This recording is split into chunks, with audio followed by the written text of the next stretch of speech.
दोस्तों मार्केट में तेजी के बीच आज हम लोग बात करेंगे एक एनएफओ के बारे में जो कि लाया गया है आईडीएफसी म्यूचुअल फंड के द्वारा और इस एनएफओ का नाम है आईडीएफसी मल्टी कैप फंड।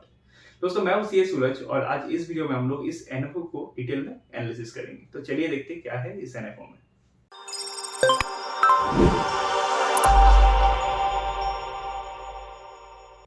दोस्तों इस एनएफओ को समझने से पहले हम लोग मल्टी कैप का मतलब समझ लेते हैं। तो multi cap fund equity mutual fund का एक कैटेगरी है।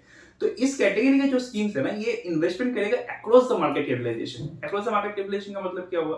जैसे कि आपको पता होगा मार्केट कैप में large cap, mid cap, small cap, अलग अलग टाइप के मार्केट कैप्स आपको देखने को मिलेंगे। लार्ज कैप में आपको इंडिया की सबसे बड़ी कंपनीज देखने को मिलेंगे, फिर followed by mid cap and small cap, जिसमें सारे छोटे कंपनीज को इकट्ठा गिना जाता है। तो अब क्या होगा, जो ये जो स्कीम है इसमें एक लिमिट तय किया गया है कि 25% मिनिमम इन्वेस्टमेंट करना होगा कोई भी मार्केट कैप में। मतलब लार्ज कैप में 25%, मिड कैप में 25% और स्मॉल कैप में 25% मिनिमम इन्वेस्टमेंट तो होना ही होना है। तो इसमें तो मैंडेटरी कर दिया है कि 25% मिनिमम करना है। अब इसके ऊपर वो लोग चाहे कितना भी एलोकेशन कर सकते हैं, ठीक है। तो मान लेते हैं कि अगर किसी स्कीम को लगता है कि उनको लार्ज कैप में थोड़ा सा ज्यादा एक्सपोजर लेना है, तो मिड कैप और स्मॉल कैप में 25% मिनिमम रखते हुए लार्ज कैप में बाकी एलोकेशन कर सकते हैं। तो मल्टी कैप में ये खासियत आपको देखने को मिल जाता है। तो ये समझने के लिए क्या हमें इस एनएफओ में पैसे लगाने चाहिए या नहीं, इसके लिए हमें 3 क्वेश्चन का आंसर करना है। पहला, क्या मल्टी कैप एक सही कैटेगरी है इन्वेस्टमेंट करने के लिए? दूसरा, क्या ये सही समय है इन्वेस्टमेंट करने के लिए? और तीसरा, क्या आईडीएफसी मल्टी कैप आपके लिए सही ऑप्शन है? तो इन तीनों क्वेश्चन का मैं आपको आंसर करूंगा अभी के डिस्कशन में। तो दोस्तों पहला सवाल है, क्या मल्टी कैप कैटेगरी आपके लिए एक सही इन्वेस्टमेंट अपॉर्चुनिटी है या नहीं? तो दोस्तों आप देखोगे कि हर एक साल में अलग अलग मार्केट कैप ने परफॉर्म किया है। कैलेंडर ईयर 10 में देखोगे तो आप देखोगे निफ्टी मिड कैप ने आउट परफॉर्म किया है लार्ज कैप और स्मॉल कैप को। वही अगर आप कैलेंडर ईयर 2020 को देखोगे तो आपको दिखाएगा कि स्मॉल कैप ने आउट परफॉर्म किया है लार्ज और मिड कैप को। तो आप प्रेडिक्ट नहीं कर सकते हो कि कौन सा ईयर में कौन सा मार्केट कैप अच्छा परफॉर्म करने वाला है, राइट। तो मल्टी कैप में आपको एक मिक्सचर मिल जाता है large, small and mid cap का। तो इस मिक्सचर से हमें क्या फायदा है? इस मिक्सचर से हमें डाइवर्सिफिकेशन बेनिफिट मिल जाता है।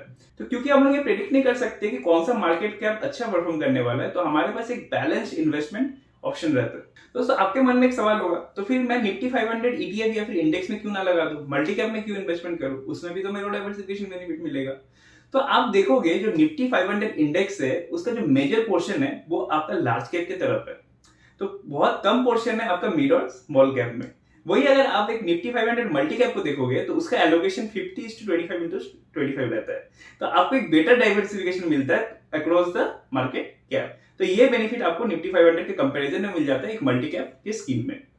तो अभी अगर हम लोग परफॉर्मेंस को कंपेयर करें निफ्टी 500 टीआरआई और निफ्टी 500 मल्टी कैप के बीच में, तो आप देखोगे जो सीएजीआर है, सीएजीआर निफ्टी 500 मल्टी कैप का ज्यादा रहा है as compare to Nifty 500 TRI. तो निफ्टी 500 जो मल्टी कैप है इसने आउट परफॉर्म किया है। और इसको अगर हम लोग फर्दर स्क्रूटनाइज करें, आप देखोगे मेजोरिटी ऑफ द टाइम आपका जो निफ्टी 500 मल्टी कैप है इसने इंडेक्स को बीट किया है, उसने आउट परफॉर्म किया है इंडेक्स को। तो अभी और एक सवाल आता है कि जो मल्टी कैप है वो कैसे बेटर है आपके large and mid cap fund या फिर फ्लेक्सी कैप फंड से। तो मैं अगर डाइवर्सिफिकेशन का बात करूं तो अब देखोगे जो मल्टी कैप है वो ज्यादा बेटर डाइवर्सिफाइड है as compare to large and mid cap. और फ्लेक्सी कैप में आप देखोगे कि जो मेजर पोर्शन है वो आपके लार्ज कैप की तरफ है। तो हो सकता है फंड मैनेजर का कोई एक स्ट्रेटेजी होगा जिसके चलते उन्होंने लार्ज कैप की तरफ अपना ज्यादा झुकाव रखा है, बट मल्टी कैप में आपको ज्यादा बेटर एक डाइवर्सिफिकेशन देखने को मिल जाएगा। तो दोस्तों जब आप मल्टी कैप में इन्वेस्टमेंट करते हो तो आपको मिलता है हायर ग्रोथ पोटेंशियल, साथ ही साथ लोअर वोलेटिलिटी। वोलेटिलिटी का मतलब हो गया रिस्क। अगर आप 3 ईयर रोलिंग रिटर्न को देखोगे तो आपको दिखेगा कि जो निफ्टी 500 मल्टी कैप है उसने बीट किया है आपके जो बेंचमार्क्स है, निफ्टी 100 टीआरआई बोल लो, निफ्टी मिड कैप या फिर Nifty small cap. Even in the 5 year rolling return में भी निफ्टी 500 मल्टी कैप ने बेटर परफॉर्म किया है। तो बेंचमार्क के कंपैरिजन में काफी बेटर परफॉर्मेंस अपने को देखने को मिल रहा है मल्टी कैप के केस में। तो दोस्तों रिस्क एंड रिवार्ड को अगर आप ग्राफिकली प्लॉट करोगे तो आपको दिखेगा स्मॉल कैप फंड में सबसे हाईएस्ट रिस्क है और इसका जो रिटर्न पोटेंशियल है वो भी हाई है, followed by mid cap fund और उसके बाद आता है आपका मल्टी कैप फंड। तो मल्टी कैप फंड में आपको रिटर्न एंड रिस्क का एक बेटर मिक्स देखने को मिल जाएगा। तो जैसे कि मैंने आपको बताया कि मार्केट तेजी पे है, हर एक दिन आपको न्यूज मिलेगा कि मार्केट अपने न्यू हाईस को टच कर रहा है। तो इस बीच आपके मन में एक क्वेश्चन आएगा कि क्या ये सही टाइम है इन्वेस्टमेंट करने का? तो इसका जवाब मैं अभी आपको देता हूँ। तो इन्वेस्टमेंट करने के 2 तरीके, आप एसआईपी कर सकते हो या फिर लमसम कर सकते हो। अगर आप एसआईपी करोगे तो एसआईपी में आपको ये नहीं देखना है कि कब मार्केट अपने हाईस पे या फिर लोज में है ना, क्योंकि उसमें आपको रूपी कॉस्ट एवरेज का जो बेनिफिट होता है वो मिल जाता है।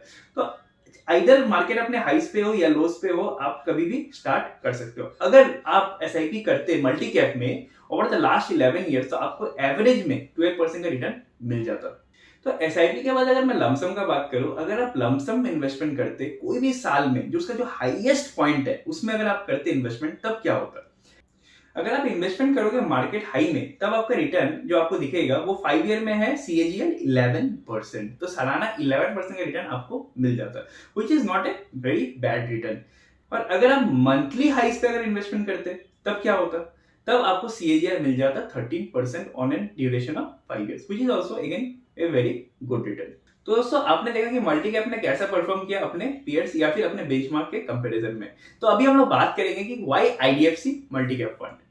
तो IDFC मल्टी कैप फंड आपके लिए लेके आते हैं 3D power, that is diversity, discipline and dependability. तो हम लोग एक एक पॉइंट को बारीकी से डिस्कस करते हैं। तो जहां तक डाइवर्सिटी का सवाल है, आपको पहले ही पता होगा कि हम लोग across the market cap investment करेंगे। तो लार्ज कैप, मिड कैप और स्मॉल कैप में एलोकेशन आपका रहेगा, प्लस मिनिमम 25% का जो लिमिट है उसको भी मेंटेन करते हुए इन्वेस्टमेंट किया जाएगा। दूसरा डाइवर्सिफिकेशन आपको देखने को मिलेगा अक्रॉस द सेक्टर्स। तो सेक्टर्स वाइज भी आपको डाइवर्सिफिकेशन देखने को मिल जाएगा। और ये जो स्कीम है, ये सिर्फ बेंचमार्क को कॉपी नहीं करेगा, रेदर अपने हिसाब से अंडरवेट या फिर ओवरवेट करेगा कोई भी पर्टिकुलर सेक्टर को। तो हो सकता है बेंचमार्क में बैंकिंग सेक्टर में ओवरवेट है, बट ये क्या कर सकता है, बैंकिंग में कम पैसे लगा के टेक्नोलॉजी सेक्टर में ज्यादा पैसे लगा सकता है। तो ये डिपेंड करेगा इनके जो मैनेजर है उनका डिसीजंस के ऊपर। और साथ ही साथ आपको एक स्टेबल पोर्टफोलियो भी देखने को मिलेगा इन दिस स्कीम। जहां तक डिसिप्लिन का सवाल है, ये लोग ने लिमिट किया है मिड और स्मॉल कैप के एलोकेशन पे। तो मिड कैप और स्मॉल कैप में ज्यादा ओवरवेट नहीं करेंगे और उनका जो एलोकेशन है वो रेस्ट्रिक्टेड रहेगा। और जहां तक लार्ज कैप का सवाल है, वो लोग इसमें 30% मिनिमम एलोकेशन करना चाहते हैं। तो इससे क्या होगा, जो स्कीम का जो पोर्टफोलियो है उसमें स्टेबिलिटी देखने को मिलेगा। और जो लिमिट्स है उसको मेंटेन करने के लिए क्वार्टरली रिबैलेंसिंग भी किया जाएगा। अब डिपेंडेबिलिटी के अंदर आपको जो समझने वाला बात है कि ये लोग स्टॉक सिलेक्शंस कैसे करेंगे। तो स्टॉक सिलेक्शन तो पहले बात, ये जो क्वालिटी मैनेजमेंट है, मैनेजमेंट का जो रिकॉर्ड है, ट्रैक रिकॉर्ड है, उसके बेसिस पे ये लोग स्टॉक्स को सिलेक्ट करेंगे। तो वो कंपनी जिसका कॉर्पोरेट गवर्नेंस स्ट्रांग है, प्लस जिनका ट्रैक रिकॉर्ड अच्छा है, तो उन कंपनीज पे ये इन्वेस्टमेंट करेंगे। साथ ही साथ जो बैलेंस शीट है वो भी स्ट्रांग होना होगा किसी कंपनी में इनका एक्सपोजर लेने से पहले। तो स्ट्रांग बैलेंस शीट का मतलब क्या हो गया, low debts plus positive cash flows. क्योंकि ये मल्टी कैप स्कीम है, तो हम लोग एलोकेशन स्ट्रेटजी के बारे में भी बात कर लेते हैं। तो आप देखोगे जो लार्ज कैप है, ये लोग उसमें 30% से लेकर 50% तक एक्सपोजर लेने के लिए तैयार है। मिड कैप में 25 to 35%, स्मॉल कैप में 25 to 30%, और tactical that is up to 20%। Tactical में क्या आ जाएगा, जैसे न्यू IPOs, फिर आपके जो न्यू एज बिजनेसेस है, मोमेंटम थीम्स, इनमें वो लोग 20% तक पैसे लगाने के लिए तैयार है। प्लस कुछ पैसे कैश में भी रखेंगे और इंटरनेशनल इक्विटीज में भी एक्सपोजर लेने के लिए ये लोग रेडी है। तो ये टैक्टिकल पोर्शन के लिए इन्होंने 20% सेव करके रखा है। तो जहां तक NFO का सवाल है, ये NFO ओपन हो रहा है आपका 12 नवंबर 2021 को और NFO क्लोज होगा आपका 26 नवंबर को।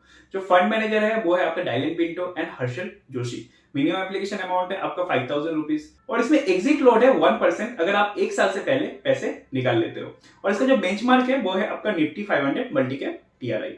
तो दोस्तों, ये NFO उनके लिए सही है जो कि एक लॉन्ग टर्म इन्वेस्टर है और डिसिप्लिन अप्रोच ऑफ इन्वेस्टिंग में बिलीव करता है। तो लॉन्गर टाइम में आपको एक हायर ग्रोथ प्रोस्पेक्ट भी देखने को मिल जाएगा। दोस्तों, मैंने आपको NFO के बारे में डिटेल्स में बताया। अगर अभी भी आपके मन में कोई क्वेरीज है तो आप उसे कमेंट कर सकते हो। अगर आपको ये वीडियो अच्छा लगा तो उसे जरूर लाइक करिए, शेयर करिए अपने दोस्तों के साथ और हमारे चैनल को डेफिनेटली सब्सक्राइब करिए।